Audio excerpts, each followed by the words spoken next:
la suite.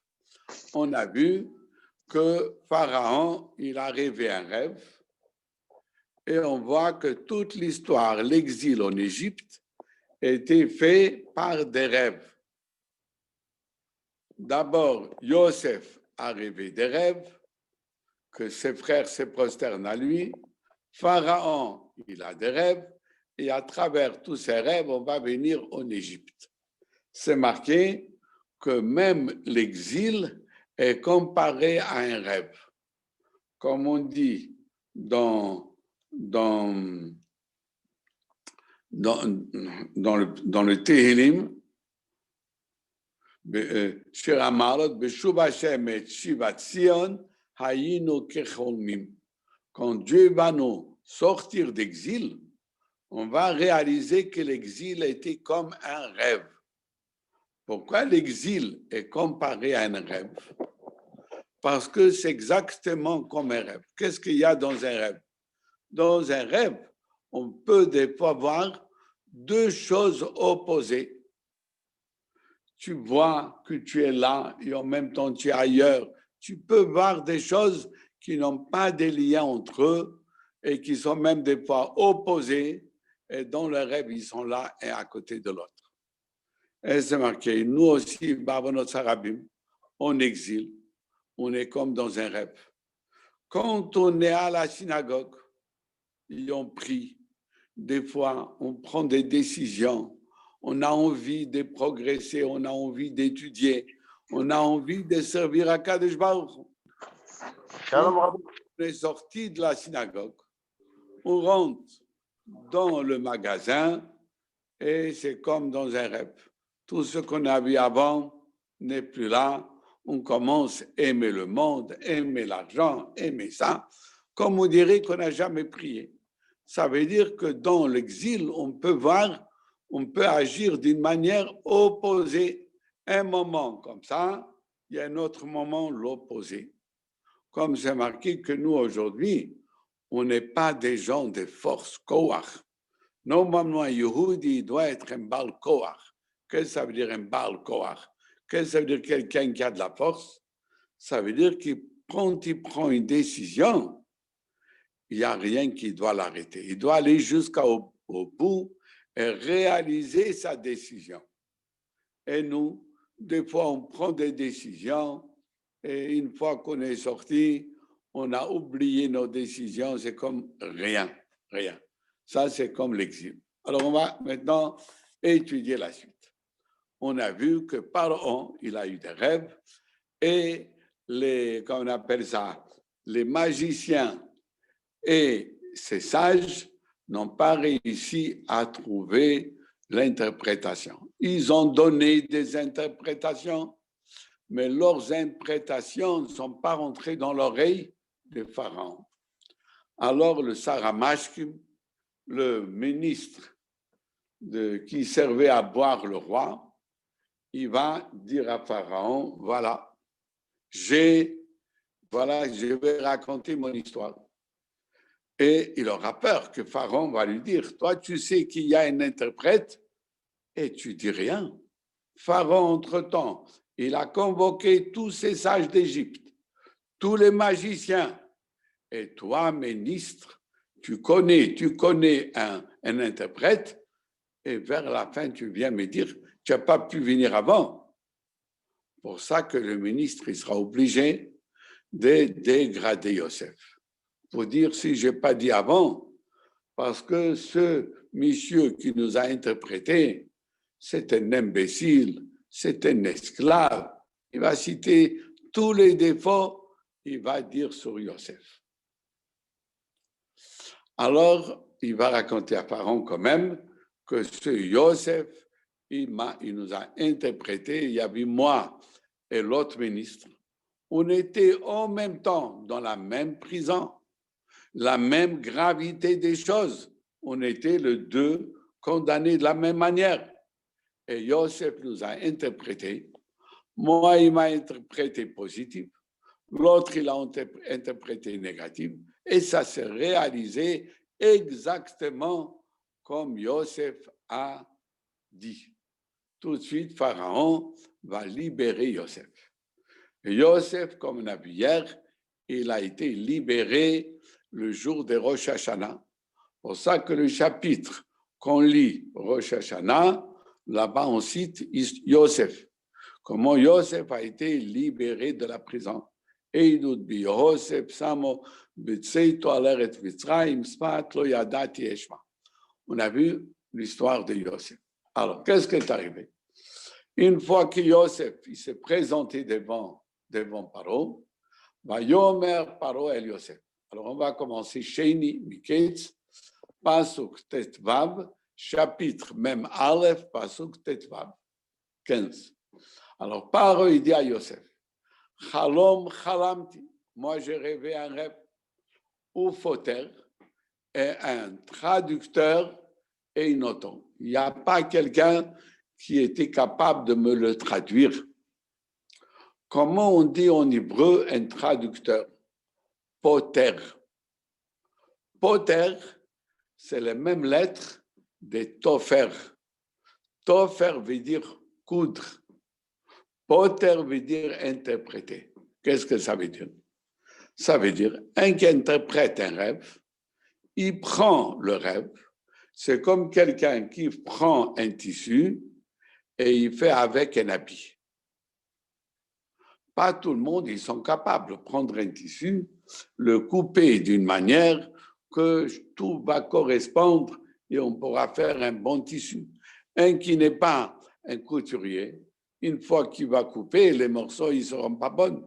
Il faut savoir comment couper et comment lier, quel morceau mettre à droite, à gauche, etc. Un interprète, il prend tous les détails du rêve et il le fait comme un puzzle, il les arrange. Il le coud, il fait avec un habit. Alors, comme il arrange, pour ça qu'on appelle un interprète poter. C'est la même lettre de Tofer. Et ça sera aussi plus tard, on va voir le même lettre de Porat. C'est la même lettre. Parce que Yosef était interprète, Ben Porat Yosef. Poter, c'est la même lettre de aussi Parot. Parce que Yosef, il a grandi grâce aux vaches que Pharaon a rêvé dans le rêve et que Yosef, il a cousu et il a interprété. Donc, on va arriver, Paro, il dit à Yosef, j'ai rêvé et je n'ai pas trouvé quelqu'un pour l'interpréter.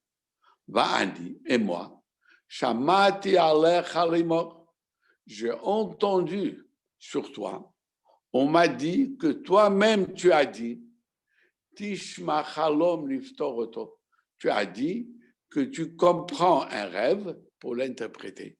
Tishma veut dire entendre, mais ça veut dire aussi comprendre. Comme on dit Shema Israël, ça ne veut pas dire seulement écoute, ça veut dire comprends.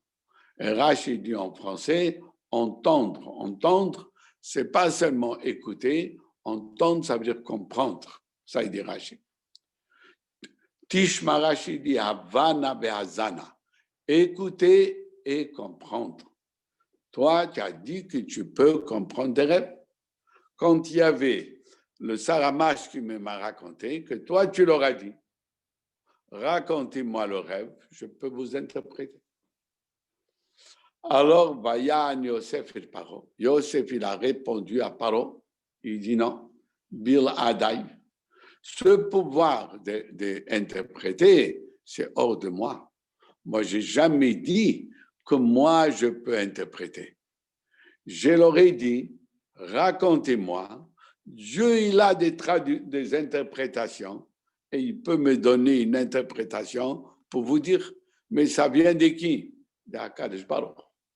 Il dit, Bil Adai, hors de moi, ce pouvoir, il n'est pas chez moi. C'est Elohim, c'est Dieu. Yahane va me donner une réponse. Dieu, il peut me donner une réponse. Et Shlom Paro, pour faire la paix à Paro, pour faire du bien à Paro.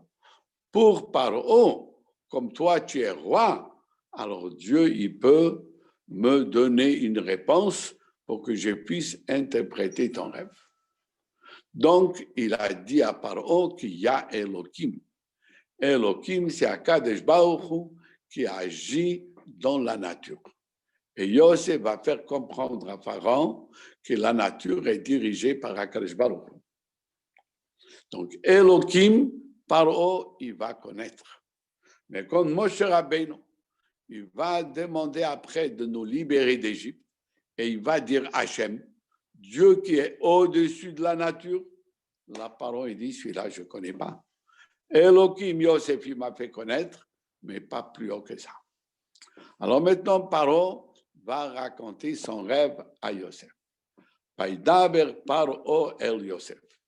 Paro va parler à Yosef et il va lui raconter le rêve.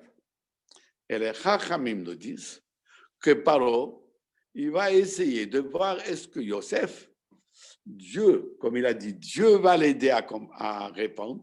Si c'est Dieu qui l'inspire, donc il va savoir aussi comment vraiment j'ai rêvé.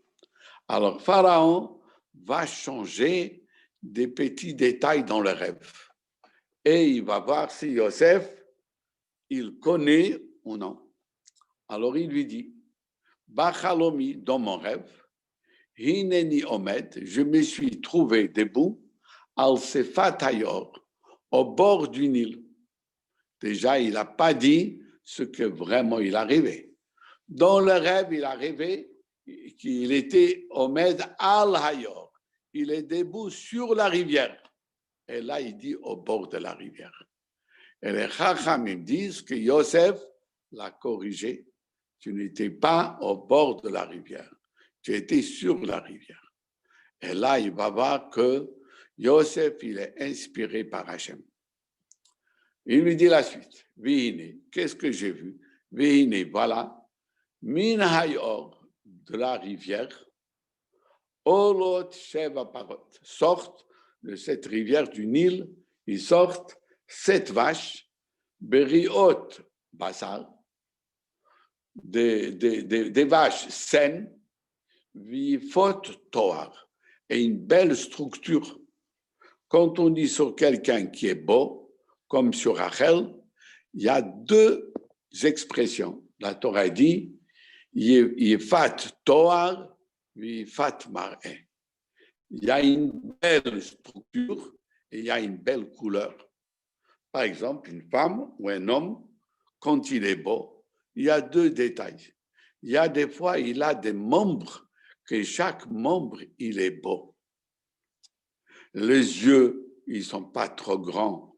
Ils ont la grandeur, la forme qui le correspond.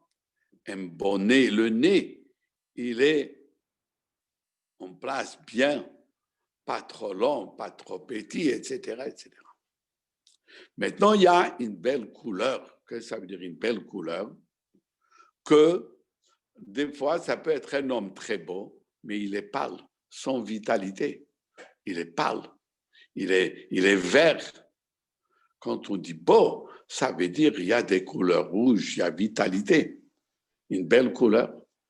Quand Pharaon a rêvé, qu'est-ce que c'était marqué dans la Torah au début? Il a rêvé 7 vaches,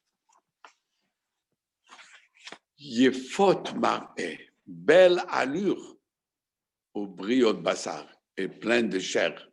Ce n'était pas marqué belle structure. Là, il a changé. Il a dit à Yosef, j'ai rêvé, belle structure. Et les Chachamim nous disent que là aussi, Yosef l'a corrigé. Vatir ena ba'ach. Et ces vaches belles, comme il a dit ici, belle structure et pleine de chair, ils ont paissé dans la marécage.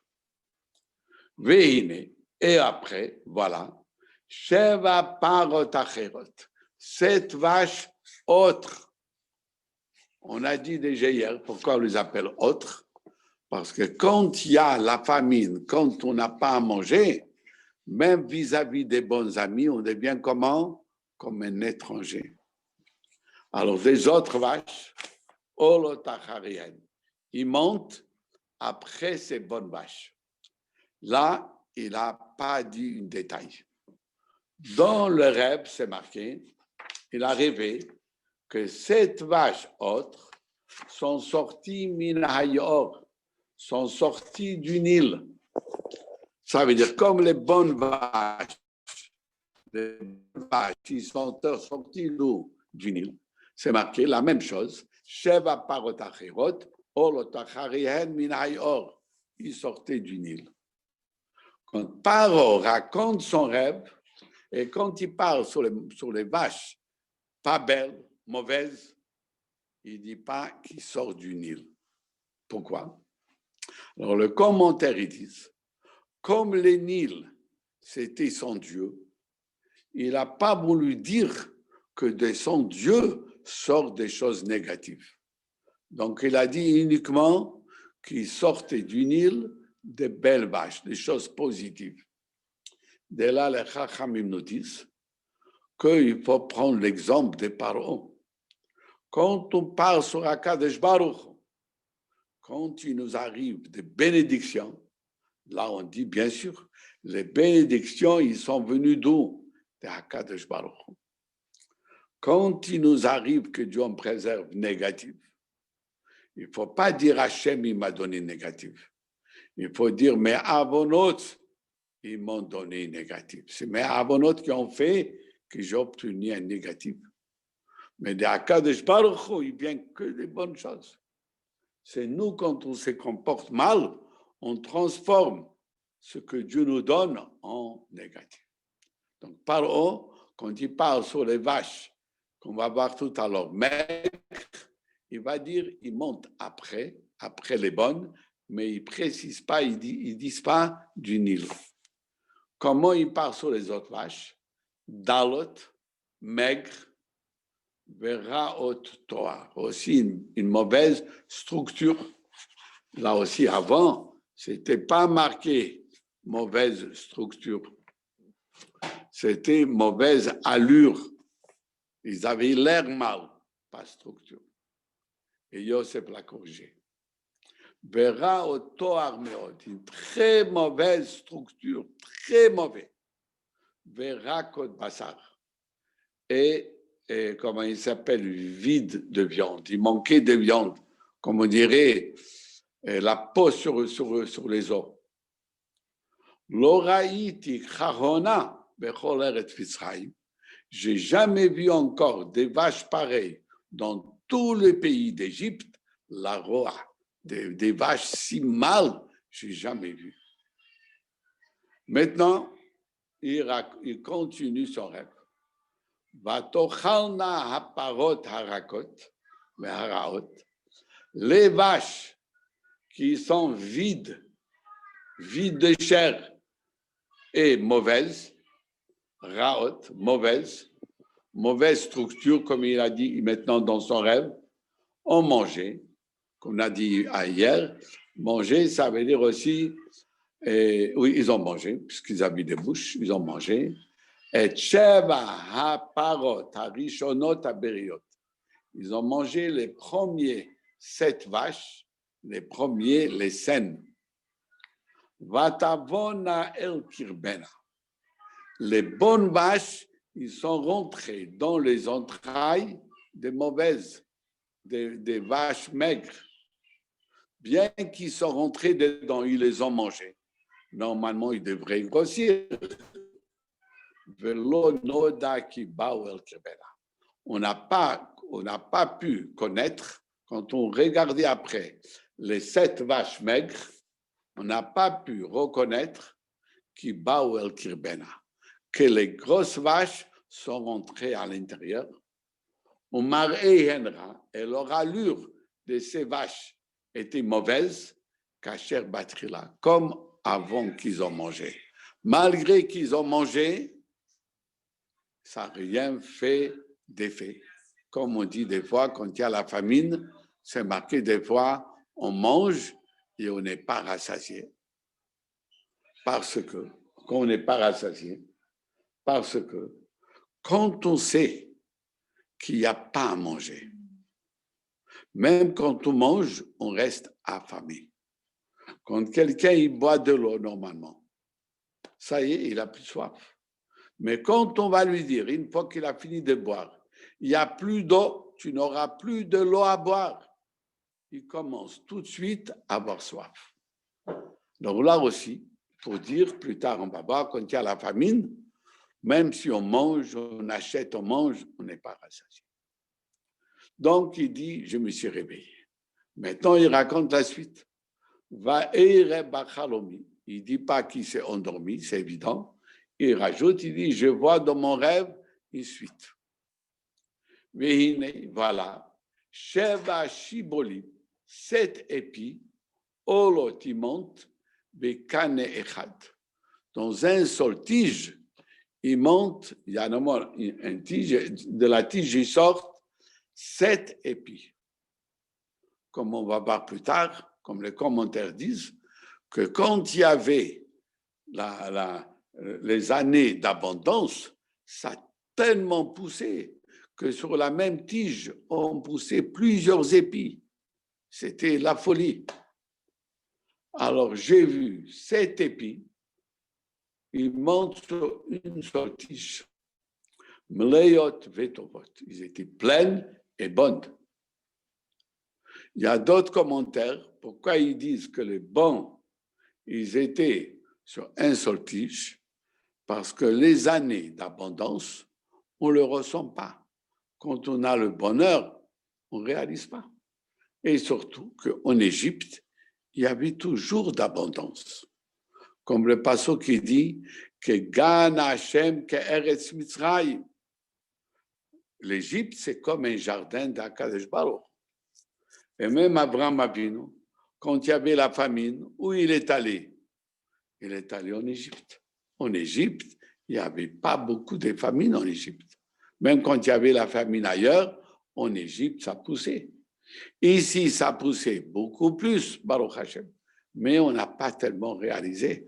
Quand il y a le bonheur, on ne réalise pas.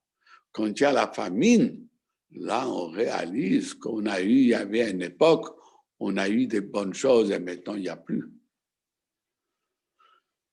La suite. Donc, il a vu 7 épines qui montent, 7 épis qui montent sur une tige pleine et bonne. Et derrière, il pousse 7 épis. Tsnumot, là, il rajoute encore une phrase qu'on n'a pas vue avant. Tsnumot Rashi dit, dur comme une pierre. Sec, dur comme une pierre, sans aucune humidité. Il n'y a pas de, qu'on appelle ça, pas résine. Il n'y a pas le chlouach, il n'y a pas quelque chose, c'est sec, c'est pas humide. Dakot, fine, on dirait qu'il y a un vent qui les a tapés, le vent d'Est, qui les a tapés, et ils sont vides, il n'y a plus de graines.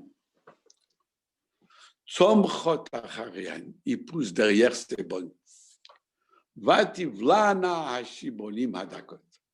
Les épis minces ont avalé. On a dit déjà hier que quand couvrir s'appelle aussi avaler, parce qu'on ne voit plus les autres. Ils ont couvert et Sheva Hashibolim Atovot. Les bonnes 7 épis est fini. Va Omar El Achartomim. J'ai raconté ces rêves à mes magiciens, mais comme on a vu hier, Chartomim, c'est des magies qui font magie avec des os, des morts. Parce que le mot timé veut dire des os.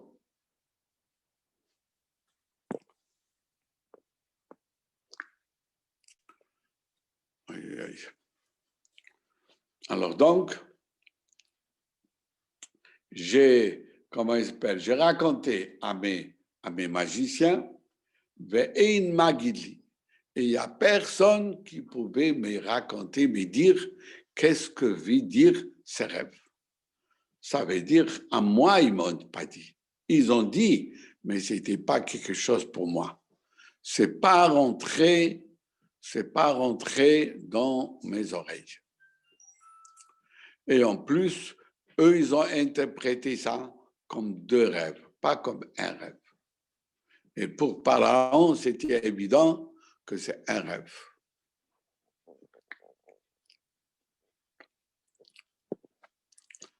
Alors, Vayomer Yosef el Paro. Yosef, il répond à Paro. Qu'est-ce qu'il lui dit?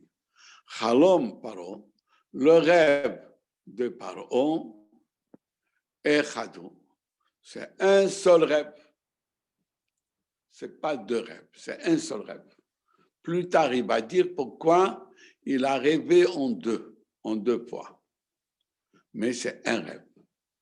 Qu'est-ce que veut dire ce rêve? Il lui dit, et ta chère Haelokim Ose, ce que Dieu il fait, ce que Dieu va faire, il guide les Paro. Il a raconté à Paro dans le rêve. C'est comme toi, tu es le roi, et ce que Dieu il va faire, ce qu'il fait, mais pour le futur, ce qu'il va faire pour l'Égypte, il raconte au roi pour que le roi puisse trouver une solution. Alors, donc, ce que tu fais, il raconte à Paro. Et il va maintenant expliquer qu'est-ce que ça veut dire. Il commence. Sheva parot hatobot. Les 7 bonnes vaches. Sheva shanim heina. Ça représente 7 ans. Les 7 vaches représentent 7 années. Sheva hashibolim hatobot. Et les 7 bonnes épines, Sheva shanim heina. C'est aussi 7 ans. Mais c'est les mêmes 7 ans.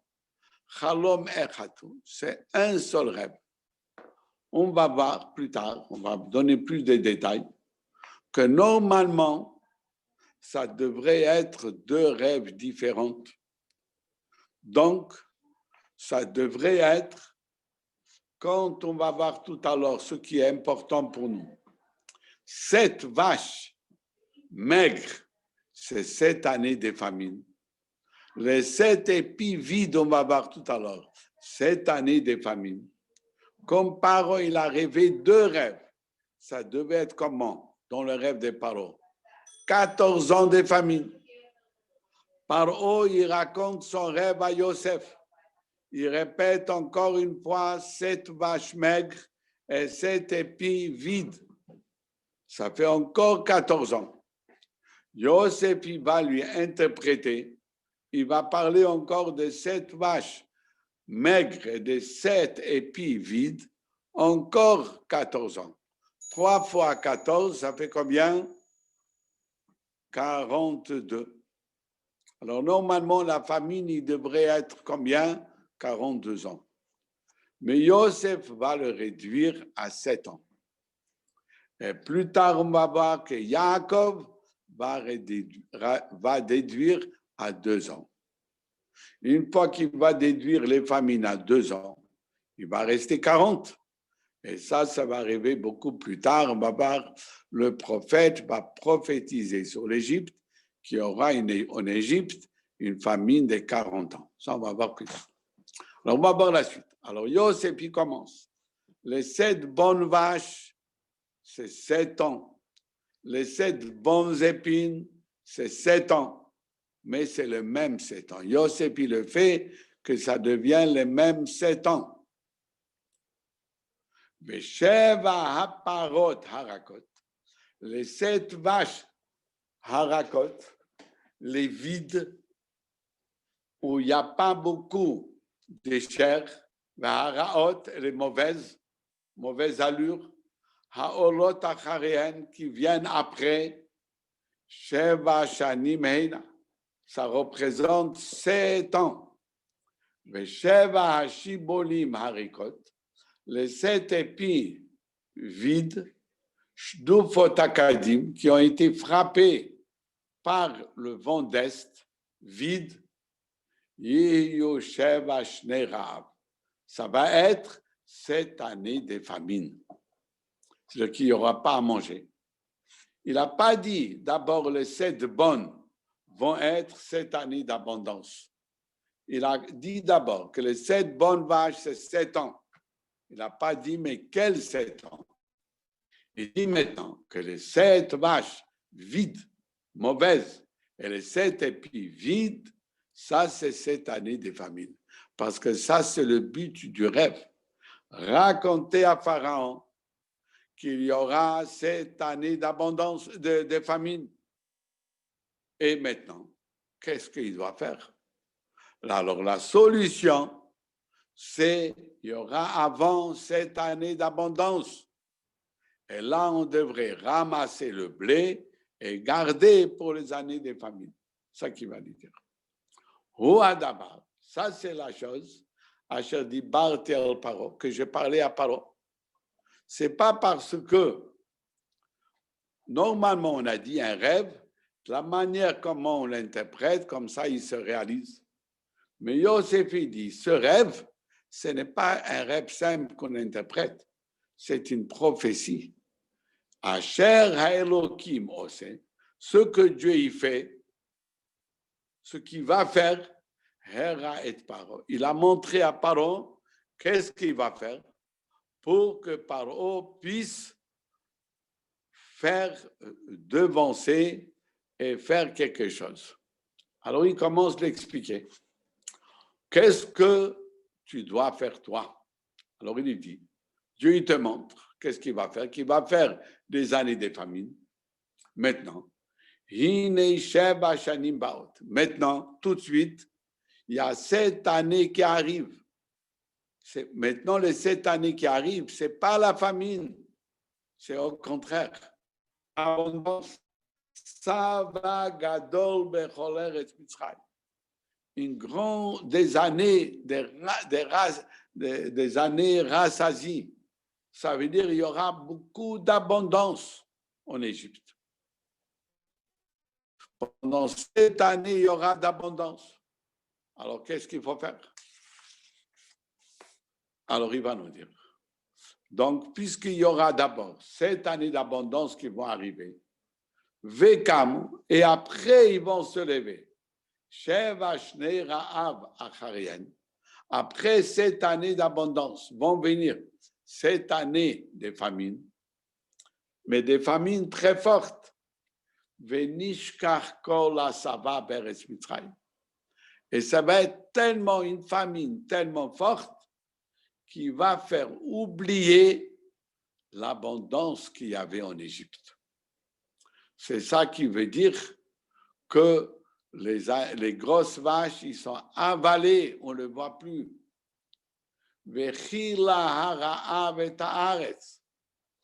Et la famine va exterminer le pays. Ça veut dire que la famine va être toute la terre, pas seulement en Égypte. Les 7 années d'abondance, ça sera uniquement en Égypte. On va voir tout à l'heure, il va toujours préciser que ça, il y aura une abondance, comme il a dit, Bechol Eretz Mitzrayim en Égypte. Mais pour la famine, il dit Haaretz, la terre, pas seulement Égypte. La famine va être partout. Velo Yivada Hasava Baaretz. Et les années d'abondance vont plus être connues. On va les oublier.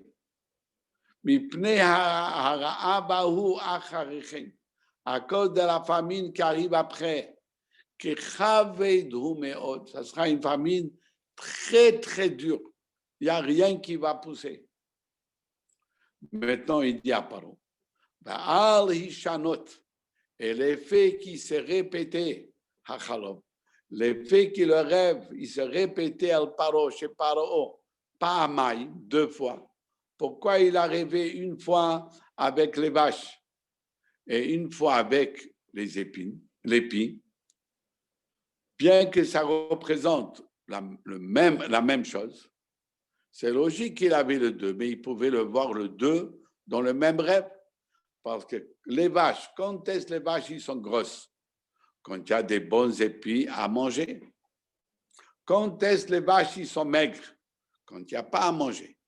Mais tout ça, ça pouvait être dans le même rêve. Pourquoi il a rêvé en 2 fois? Pour dire que ça arrive tout de suite. Ça ne va pas être un rêve qu'il faut attendre. C'est un rêve qui va se réaliser tout de suite.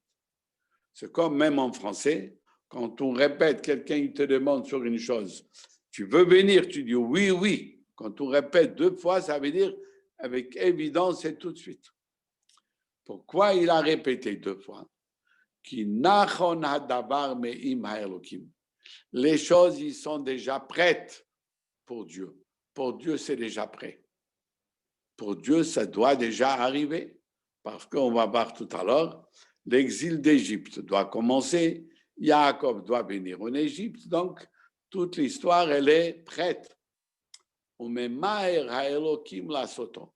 Et Dieu, il se dépêche pour réaliser cela.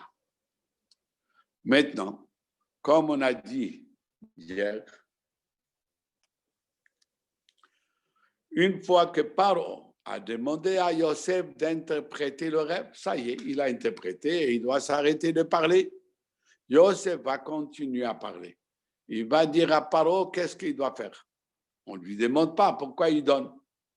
Alors pourquoi Yosef, il était obligé de rajouter des détails pour expliquer comment les 7 années de famine pouvaient se mettre à côté des 7 années d'abondance. Normalement, quand il passe 7 années d'abondance et il arrive 7 années de famine, est-ce que les 7 années d'abondance, ils sont encore là? Non. 7 années d'abondance, ils sont passés. Pas seulement qu'ils ne sont plus là, même leur effet n'est plus là. Parce qu'on ne peut pas garder du blé plus que quelques années. Alors, on ne peut pas garder du blé de 7 ans, les garder. Et tous les blés de 7 années d'abondance vont être présents pendant les 7 années de famine. Et les 7 années de famine vont l'avaler. Donc, il doit être là, tous les 7 années d'abondance, devant les 7 années de famine. Comment on peut faire que le blé reste? Alors, il va dire à Paro. Mais attends, alors, pour qu'on puisse réaliser qu'est-ce que veut dire le rêve, alors Paro maintenant, il doit voir, Paro doit regarder et choisir Ish Navon Vechacham, un homme qui comprend et intellectuel, un homme sage. Navon et Chacham. Navon, c'est quelqu'un qui a Bina, et Chacham, c'est Chochma. Normalement, dans notre tête, c'est marqué dans le Zohar, que nous avons 3 facultés d'intelligence, 3 forces pour comprendre. Nous avons une force qui nous trouve des idées. Quand on a un problème des fois, on réfléchit fort, et d'un coup, il vient comme un éclair dans notre esprit, et on voit la solution. On dit, ah, ça y est, la solution est là. Mais il ne peut pas tout de suite s'arrêter. Il dit, laissez-moi le temps, j'ai vu une idée, mais maintenant je dois développer qu'est-ce que l'idée veut dire. Mais si dès qu'il a eu l'éclair, on va l'arrêter, il risque de l'oublier. C'est une éclair qui est venue dans sa tête, qu'il faut chercher dans telle direction. La solution est là, c'est comme une lumière. Mais maintenant, il doit commencer à voir le détail, qu'est-ce que veut dire cette idée. Et des fois, la même idée peut être développée sous plusieurs formes. Après, ressentir quelle forme il faut développer, de quelle manière il faut la développer, ça c'est date, approfondir et ressentir, etc., etc. Donc il dit, il faut un homme navon vechacham, un qui trouve des idées et qui puisse le développer. Vishiteu. Et il faut le nommer à l'Eretz Mitzrayim, sur l'Égypte. Il faut trouver un homme intellectuel pour diriger tout ce qu'il y a à faire pour ramasser le blé. Et il explique.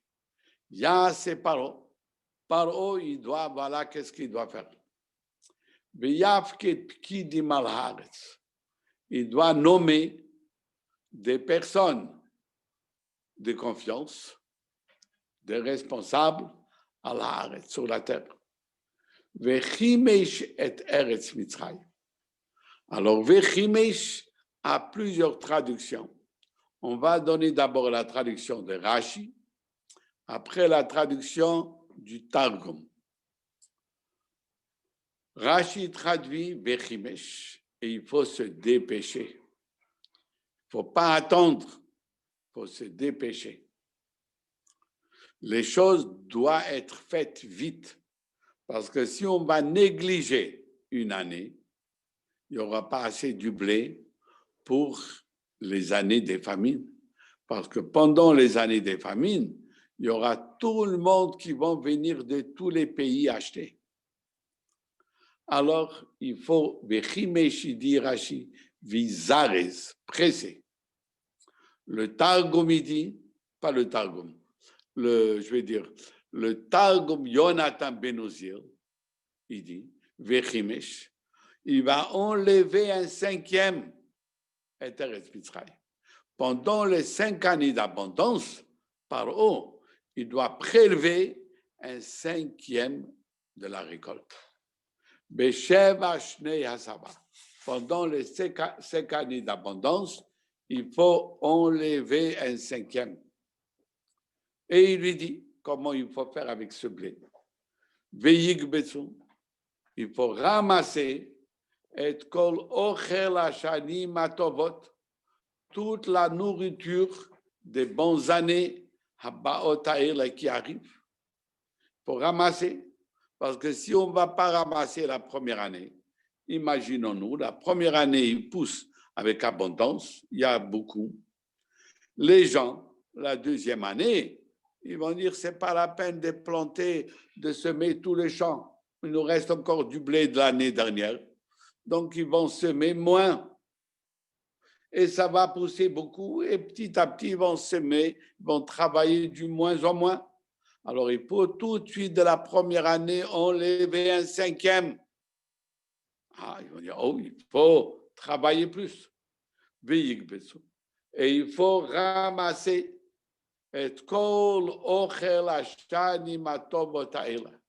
toute la nourriture de ces bonnes années. Et il faut ramasser le blé. Pour dire blé, pour dire nourriture, il y a plusieurs langages. Il y a Dagan, il y a Mazon, il y a Lechem, il y a Bar, et j'ai oublié, il y a encore un cinquième. Il y a 5 langages pour dire nourriture. Alors, il y a Shever, on va voir plus tard. Donc, il faut ramasser tout ce blé, Tachat Yad Paro, sous la domination des Paro, Ochel Be'arim Be'shamaru, où il faut garder la récolte. Ce n'est pas qu'on amène la récolte dans un endroit. Dans chaque ville, et selon certains Chachamim, il va diviser l'Égypte en 5. Et dans chaque partie, dans chaque région, on va garder le blé de la région dans la région. Parce que Yosef, il va leur expliquer que le blé, il se garde dans la région où il a poussé. Là, il se garde mieux.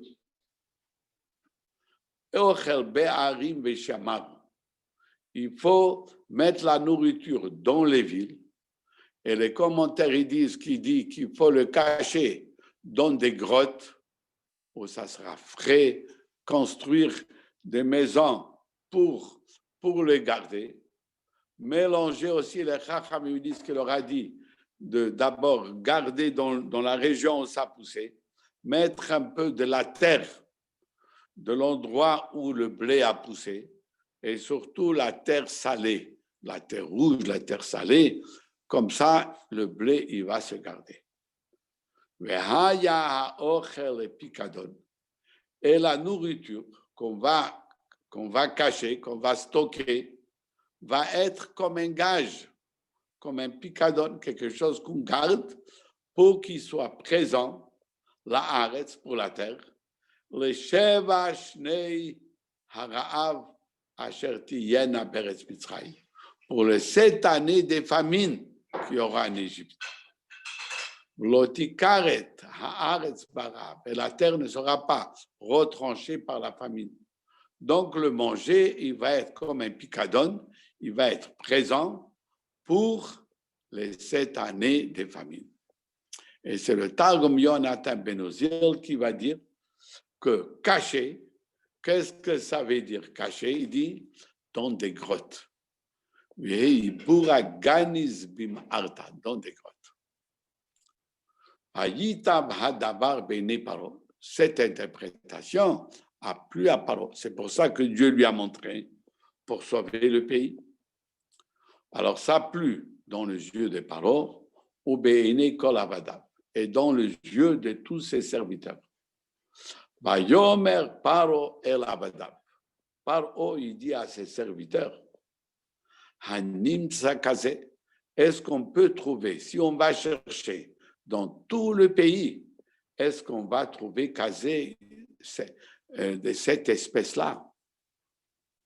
Est-ce qu'on va trouver un comme Yosef? Ish, c'est un homme, qu'il a l'esprit de Dieu. Parce que Yosef, et on a vu tout à l'heure qu'il a corrigé à Pharaon son rêve. Donc il a dit, un homme comme ça, même si on va chercher, on ne trouvera pas, qu'il a une astuce, comment préserver le blé, etc., etc. Alors, une fois que Paro dit, on ne peut pas trouver un homme comme ça, alors va Yomer Paro et Yosef. Paro va proposer à Yosef. Il va dire à Yosef, après, Hodia Elohim Otrait Kolzot. Une fois que Dieu t'a fait connaître tout cela, ça veut dire qu'il t'a fait connaître, on dirait que tu étais dans mon rêve. Tu savais exactement qu'est-ce que je rêvais. Et tu as la manière comment agir. Et tu as dit qu'il faut un homme intelligent qui peut développer des idées. On ne peut pas trouver un comme toi. Il n'y a pas.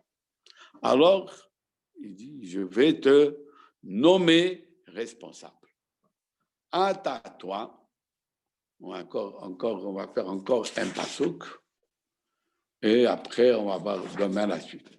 Atati ya albiti. Toi, tu seras nommé sur ma maison. Ve'alpicha yishak kolami. Et sur ta bouche, sur tes ordres, yishak, il y a plusieurs traductions. Le Targum et Rashi rapporte yishak veut dire va être nourri, comme en hébreu, on dit meshek. Ça veut dire tout comment il s'appelle, comment on dit meshek en hébreu, meshek. Meshek. Oui, ça veut dire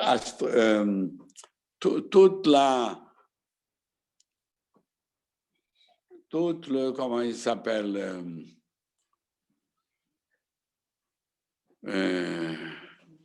le garnison de nourriture. Tout sera nourri par toi, par tes ordres.